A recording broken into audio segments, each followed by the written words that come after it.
Assalamualaikum warahmatullahi wabarakatuh. Bismillah, alhamdulillah, wassalatu wassalamu ala rasulillah, la hawla wa la quwata illa billah, amma ba'd. Sahabat yang dimuliakan Allah, alhamdulillah kita bisa bertemu kembali pada Ramadan tahun ini dengan semangat baru dan berharap besar menjadi insan kamil. Semoga kita bisa menjalani ibadah dengan khusyuk, tadarru', dipenuhi dengan iman dan wahtisaban, tentu dalam keadaan sihah wa afiyah. Amin. Pada pertemuan kali ini kita akan mengkaji sedikit tentang tarawih. Pastinya kita semua tahu dan pernah menjalaninya, karena sejak kecil kita sudah diajarkan sesepuh kita untuk selalu berjamaah di masjid, surau, atau musola-musola. Namun ternyata kalau kita kaji mendalam, banyak hal yang belum kita ketahui. Nah sahabat, dalam kitab Mawsu'atul Fiqhiyah juz 27 halaman 135 dijelaskan, Wat tarawihu jam'u tarwihatin, ay ya'ni tarwihatan lin nafsi, ay istirahatan minar rahati wa hiya zawalul masyaqqati wat ta'abi. Wat tarwihatu fil asli ismun lil jalsati mutlaqan, wa summiyat al jalsatu allati ba'da arba'a raka'atin fi layali ramadhana bit tarwihati lil istirahah. Jadi sesuai dengan redaksi ini, kata tarawih merupakan bentuk jamak dari kata tarwihah, yakni merehatkan raga atau istirahat, relaksasi. Kalau bahasa kekiniannya hiatus gitu ya. Nah, tarwihah dari masdar rauhah yang berarti hilangnya rasa berat dan lelah atau penat. Adapun tarwihah dalam asalnya adalah sebutan untuk duduk secara mutlak. Lalu apa korelasinya dengan ibadah sholat tarawih? Sholat kok duduk. Nah ini, thumma summiyat kullu arba'i raka'atin tarwihatan majazan, wa summiyat hadhihi sholatu bit tarawihi li'annahum kanu yutiluna al-qiyama fiha wa yajlisuna ba'da kulli arba'i raka'atin lil istirahah. Duduk pada saat jeda setiap 4 rakaat dalam sholat malam di bulan Ramadan disebut tarwihah, yaitu untuk istirahat. Kemudian setiap 4 rakaat disebut tarwihah secara kiasan. Jadi bukan berarti sholatnya santai sambil duduk-duduk begitu ya, bukan. Tapi hal itu karena dulu pada prakteknya sholat sunnah ini jumlah rakaatnya banyak dan durasinya panjang, karena yang dibaca mi'ina ayat, ratusan ayat. Tentunya antara setiap sholat dengan sholat berikutnya terdapat jeda untuk istirahat. Inilah kemudian kenapa disebut sholat tarawih. Bahkan yang dilakukan para salafus soleh, setiap selesai 4 rakaat dengan 2 salaman, mereka istirahat sebelum melanjutkan kembali rakaat berikutnya. Ada yang mengisinya dengan melantunkan Al-Quran, bersholawat, berzikir, tasbih, tahmid. Bahkan pada saat itu dahulu Ahlu Makkah mengisinya dengan tawaf sunnah. Nah sahabat, jangan dibayangkan dengan kondisi Makkah saat ini. Meskipun tarawih di Masjidil Haram menurut durasinya, menurut kita sudah termasuk lebih lama dibanding di Indonesia, tapi tetap durasinya tidak selama zaman dulu, karena mungkin mempertimbangkan banyak hal. Kondisi jamaah saat ini dari berbagai penjuru dunia dengan lintas usia tua muda, sehingga ibadah tarawih itu tidak memberatkan jamaah dan memberi ruang kepada jamaah untuk ibadah mandiri. Nah, baiklah, lalu apa definisi tarawih menurut fuqaha? Sholat tarawih adalah sholat sunnah yang dilakukan di bulan Ramadan mulai ba'da isya sebelum witir sampai waktu fajar tiba dengan jumlah rakaat tertentu. Sahabat yang dirahmati Allah, poinnya di sini, sholat ini hanya berlaku di bulan suci Ramadan. Berbeda dengan sholat qiyamul lail dan sholat sunnah mutlak yang lebih umum dan bisa dilakukan di luar Ramadan. Walaupun tarawih ini juga termasuk qiyamul lail. Juga bukan disebut sholat tahajud meskipun sama di waktu malam, karena tahajud disyaratkan harus setelah tidur, sedangkan tarawih boleh dilakukan sebelum maupun setelah tidur, yang penting sholat isya. Sholat tarawih tidak bisa dilaksanakan sebelum sholat isya. Jadi nggak boleh ya jenengan sholat tarawih duluan, isyaknya belakangan. Jangan ya sahabat ya, jangan. Adapun sholat sunnah sebelum kita sholat isya bukan berarti tidak diperbolehkan. Boleh saja, tapi sholat sunnah mutlak, sholat qobliyat al-isya, sholat tahiyat al-masjid ketika kita nyampe masjid misalnya, dan lain sebagainya.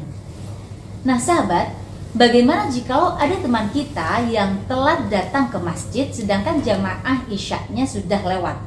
Sang imam sudah nyampe tarawih, belalah kok makmumnya nggak ngerti. Dia langsung makmum sholat tarawih dan isyaknya belakangan. Ini bagaimana hukumnya? Kalau ingin sholatnya dihukumi sholat tarawih, tetap harus i'adah. Karena apa? Wa man shallaha qabla al-isya lazimathu al-i'adatu. Wa dzalika li annaha minas sunanit tabi'ati lil fariidati. Fala tuaddi illa ba'da ada'il fariidah. Kama anna shalat at-tarawih minas shalawati allati la tuqda ba'da fawati waqtiha. Jadi mau nggak mau i'adah, harus repeat meskipun berapapun rakaat yang sudah berlalu. Bukan berarti hukum sholat tadi tidak sah ya. Jadi tetap sah, tapi tidak dikategorikan sholat tarawih, namun menjadi sholat sunnah mutlak. Tapi ada juga pendapat yang menghukuminya sah-sah saja sebagai sholat tarawih. Jadi di sini ada dua pendapat, monggo jenengan pilih yang mana. Islam itu mudah dan juga indah. Jadi yuridullah bikumul yusra wala yuridu bikumul usra. Baik sahabat, apakah sholat tarawih sudah ada sejak zaman Rasulullah? Kalau merunut sejarah, memang istilah tarawih belum ada pada zaman Rasulullah. Karena tidak ada satupun nas, baik Al-Quran maupun hadis, yang menyebut dengan istilah tarawih. Rasulullah menyebutnya dengan qamah, seperti halnya hadis riwayat Abu Hurairah. Kana Rasulullah sallallahu alaihi wasallam yuraghibu fi qiyam Ramadan min ghairi ay ya'muruhum fihi bi'azimatin. Saya ulang. Kana Rasulullah sallallahu alaihi wasallam yuraghibu fi qiyam Ramadan min ghairi ay ya'muruhum fihi bi'azimatin. Jadi tarawih ini titik tekannya amarnya tidak sampai wajib. Gitu ya sahabat ya. Fayaqul man qama ramadhana imanan wa ihtisaban ghufira lahu ma taqaddama min dzambi. Nah, jadi sekalipun di sini lafadznya lafadz qama, namun para fuqaha sepakat bahwa yang dimaksud qama di sini adalah sholat tarawih yang sekarang berlaku. Juga dikuatkan oleh hadis riwayat Sayyidatina Aisyah radhiyallahu anha. Haddatsana Yahya bin Yahya qala qara'tu ala Malikin an ibni Shihabin an Urwata an Aisyata anna Rasulullah sallallahu alaihi wasallam fil masjid dzata lailatin fa shalla bi sholatihi nasun thumma shalla minal qabilati fakathura an-nasu thumma ijtama'u minal lailati tsalitsati aw ar-rabi'ati falam yakhruj ilaihim Rasulullah sallallahu alaihi wasallam. Falamma asbaha qala qad ra'aytu alladhi sana'tum falam yamna'ni minal khuruji ilaikum illa anni khashitu an tufrada alaikum. Qala wa dzalika fi Ramadan. Telah menceritakan kepada kami Yahya bin Yahya, ia berkata, saya telah membacakan kepada Malik dari Ibnu Syihab, dari Urwah, dari Aisyah Ummul Mukminin radhiyallahu anha, bahwasanya pada suatu malam Rasulullah Shallallahu alaihi wasallam sholat di masjid, lalu diikuti oleh beberapa orang sahabat. Kemudian ini pada malam kedua beliau sholat lagi dan ternyata diikuti oleh banyak orang. Dan pada malam ketiga atau keempat mereka berkumpul, namun Rasulullah Shallallahu Alaihi Wasallam tidak keluar sholat bersama mereka. Maka setelah pagi beliau bersabda, sesungguhnya aku tahu apa yang kalian lakukan semalam. Tiada sesuatu pun yang menghalangiku untuk keluar dan sholat bersama kalian. Hanya saja aku khawatir sholat ini akan diwajibkan kepada kalian. Sayyidatina Aisyah berkata, hal itu terjadi pada bulan Ramadan. Jadi sesuai hadis riwayat Sayyidah Aisyah, pada dasarnya apa yang dilakukan Rasulullah ini cukup menjadi dalil dan dijadikan landasan para sahabat dan tabi'in dalam mengamalkan qiyamul lail di malam bulan Ramadan. Juga bagaimana cara melaksanakannya. Hingga akhirnya saat melihat antusiasme yang begitu tinggi dari sahabat-sahabat beliau, Nabi justru mengurungkan niatnya datang ke masjid pada hari ketiga atau keempat. Pertama, bisa jadi karena beliau khawatir sewaktu-waktu Allah menurunkan wahyu yang mewajibkan sholat tarawih kepada umatnya. Tentu hal tersebut bakal memberatkan umat generasi berikutnya yang belum tentu memiliki semangat yang sama dengan para sahabat Nabi kala itu. Nah, ini mungkin juga termasuk kita ya sahabat. Kira-kira andai kata sholat tarawih ini diwajibkan, sedangkan banyak sekali umat Islam yang memiliki wazifah, misalnya jualan pada malam hari sehingga kecapean dan meninggalkan sholat tarawihnya. Nah, ini akan memberatkan betapa banyak umat Islam yang berdosa gara-gara tidak melaksanakan wajib tarawih. Nah, begitu ramahnya Nabi, begitu bijaksananya Nabi, sehingga sholat ini khawatir untuk dilaksanakan di masjid dan tidak ditinggalkannya karena takut memberatkan umat berikutnya. Kedua, mungkin beliau takut timbulnya salah persepsi di kalangan umat bahwa sholat tarawih wajib karena merupakan perbuatan baik yang tidak pernah ditinggalkan Rasulullah. Sebagaimana penjelasan dalam kitab Fathul Bari Syarah Sahih Bukhari, annahu idza wadhaba ala syai'in min a'malil birri wa qatadan nas bihi fihi annahu yufradu alaihi. Artinya, sesungguhnya Nabi ketika menekuni suatu amal kebaikan dan diikuti umatnya, maka perkara tersebut telah diwajibkan atas umatnya. Begitu perhatiannya sang baginda Nabi pada umatnya, beliau memikirkan keadaan umat bukan hanya pada saat itu, tapi jauh setelahnya. Juga tak luput dari kasih sayang dan perhatian beliau. Sahabat, lalu sebenarnya sholat tarawih itu dimulai kapan ya? Nah, terdapat sebuah riwayat hadits dari Abu Hurairah. Qala kharaja Rasulullah sallallahu alaihi wasallam fa idan nasu fi Ramadan yusalluna fi nahiyatil masjid. Faqal ma haula? Faqila haula inasun laysa ma'ahum Qur'an. Wa Ubay bin Ka'b yusalli wa hum yusalluna bi salatihi. Faqala an-nabiy sallallahu alaihi wasallam asabu wa ni'ma ma sana'u. Artinya, dari Abu Hurairah radhiyallahu anhu berkata, Rasulullah shallallahu alaihi wasallam keluar dan melihat banyak orang yang melakukan sholat di bulan Ramadan di sudut masjid. Beliau bertanya, siapa mereka? Kemudian dijawab, mereka adalah orang-orang yang tidak mempunyai Al-Quran. Yang dimaksudkan di sini tidak bisa menghafal atau tidak hafal Al-Quran. Dan sahabat Ubay bin Ka'ab sholat mengimami mereka. Lalu Nabi berkata, mereka itu benar dan sebaik-baik perbuatan adalah yang mereka lakukan. Diriwayatkan oleh Abu Dawud. Sahabat, apa yang dilakukan para sahabat Rasulullah ini terus dilakukan hingga khalifah dipimpin oleh Sayyidina Abu Bakar. Beliau dikenal sebagai orang yang sangat dekat dengan Rasulullah. dan tidak pernah menolak apa yang menjadi perintahnya, juga tidak berani melakukan hal yang tidak pernah dilakukan Rasulullah. Sahabat-sahabat yang dirahmati Allah, pada masa Khalifah Abu Bakar radhiyallahu anhu, kaum muslimin ada yang melaksanakan sholat tarawih secara munfarid, ada juga yang berkelompok dengan 3, 4, atau 6 orang.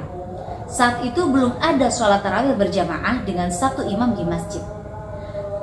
Ketetapan tentang jumlah rakaat sholat tarawih pun belum tertuang secara jelas. Para sahabat ada yang melaksanakan sholat 8 rakaat, kemudian menyempurnakan di rumahnya seperti pada penjelasan di awal. Sholat tarawih mengalami perubahan ketika Umar bin Khattab berinisiatif untuk menggelarnya secara berjamaah. Setelah menyaksikan umat Islam sholat tarawih tampak tidak kompak, sebagian sholat sendiri-sendiri, sebagian sholat berjamaah. Jadi Sayyidina Umar berinisiatif untuk mengumpulkannya. Ada asharus sahabah memaparkan dari Abdurrahman bin Abdul Qari, beliau berkata, saya keluar bersama Sayyidina Umar bin Khattab radhiyallahu anhu ke masjid pada bulan Ramadan. Didapati dalam masjid tersebut orang yang sholat tarawih berbeda-beda. Ada yang sholat sendiri-sendiri dan ada juga yang sholat berjamaah. Lalu Sayyidina Umar berkata, saya punya pendapat, andai mereka aku kumpulkan dalam jamaah satu imam, niscaya itu lebih bagus. Ini kata beliau Sayyidina Umar. Lalu beliau mengumpulkan kepada mereka dengan seorang imam. Sayyidina Umar memilih Ubay bin Ka'ab. Kemudian satu malam berikutnya kami datang lagi ke masjid. Orang-orang sudah melaksanakan sholat tarawih dengan berjamaah di belakang satu imam. Umar berkata, sebaik-baiknya bid'ah adalah ini, yaitu sholat tarawih dengan berjamaah. Athar ini diriwayatkan oleh Imam Bukhari. Riwayat athar sahabat ini menjelaskan pertimbangan Khalifah Umar dalam menyatukan sholat tarawih supaya lebih tertib dan teratur. Dari sini sudah sangat jelas bahwa pertama kali orang yang mengumpulkan para sahabat untuk melaksanakan sholat tarawih secara berjamaah adalah Sayyidina Umar bin Khattab, salah satu sahabat terdekat Nabi.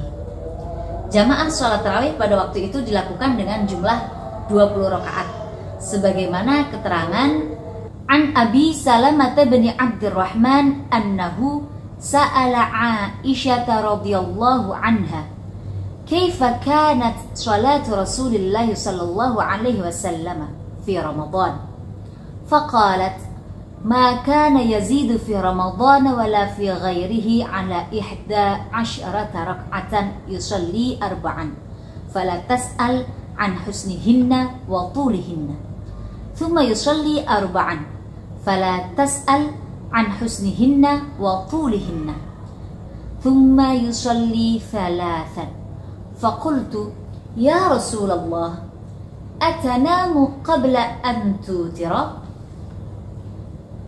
قال عائشة إن عيني تنامان ولا ينام قلبي. Dari Abu Salamah bin Abdurrahman bahwasanya ia bertanya kepada Aisyah radhiyallahu anha, bagaimana salat Rasulullah sallallahu alaihi wasallam di bulan Ramadan? Maka Sayyidatina Aisyah menjawab, Rasulullah sallallahu alaihi wasallam tidak menambah lebih dari 11 rakaat baik pada bulan Ramadan maupun di selainnya. Beliau sholat 4 rakaat, maka jangan kau tanya mengenai bagus dan panjangnya. Kemudian sholat 4 rakaat, maka jangan kau tanya mengenai bagus dan panjangnya. Kemudian sholat 3 rakaat. Maka aku bertanya, wahai Rasulullah, apakah Tuhan tidur sebelum berwitir? Nabi menjawab, wahai Aisyah, kedua mataku tidur namun hatiku tidak tidur. Sahabat-sahabat rahimakumullah, merujuk hadis tersebut kita bisa pahami bahwa sholat yang dimaksudkan untuk menghidupkan malam. Adapun perkembangan selanjutnya dinamakan sholat tarawih adalah sebagaimana inisiatif Sayyidina Umar bin Khattab. apa yang dilakukan Sayyidina Umar juga telah menjadi konsensus bersama mayoritas umat di saat itu. Jumhur fuqaha dari 4 madhab, baik Imam Syafi'i, Imam Hanafi, Imam Hambali maupun Imam Malik sepakat menyatakan bahwa rakaat tarawih adalah 20 rakaat bersama 3 rakaat witirnya. Hanya sebagian pendapat dari ashab Maliki yang menyatakan 8 rakaat. Nah, bila sholat tarawih kita mengikuti mayoritas ulama, maka ambil yang 20 rakaat. Sebagaimana berlaku dari masa ke masa hingga sekarang. Adapun sholat yang 11 rakaat itu berarti sholat qiyamul lail. Sebagaimana penjelasan Sayyidah Aisyah dalam riwayat haditsnya yang menyatakan sholat itu dilakukan Nabi baik di malam bulan Ramadan maupun di luar bulan Ramadan. Baiklah sahabat, terlepas berapapun rakaatnya, jangan sampai kita terlewatkan esensinya. Bahwa sholat malam adalah upaya mendekatkan diri kita kepada Sang Pencipta, sehingga kita semua bisa dikategorikan dalam khitab hadits Nabi man qama ramadhana imanan wa ihtisaban, sehingga digolongkan menjadi umat la'allakum tattaqun, umat yang muttaqin. Demikian kajian kali ini, semoga bermanfaat. Wallahu a'lam bishawab wal afu minkum. Wassalamualaikum warahmatullahi wabarakatuh.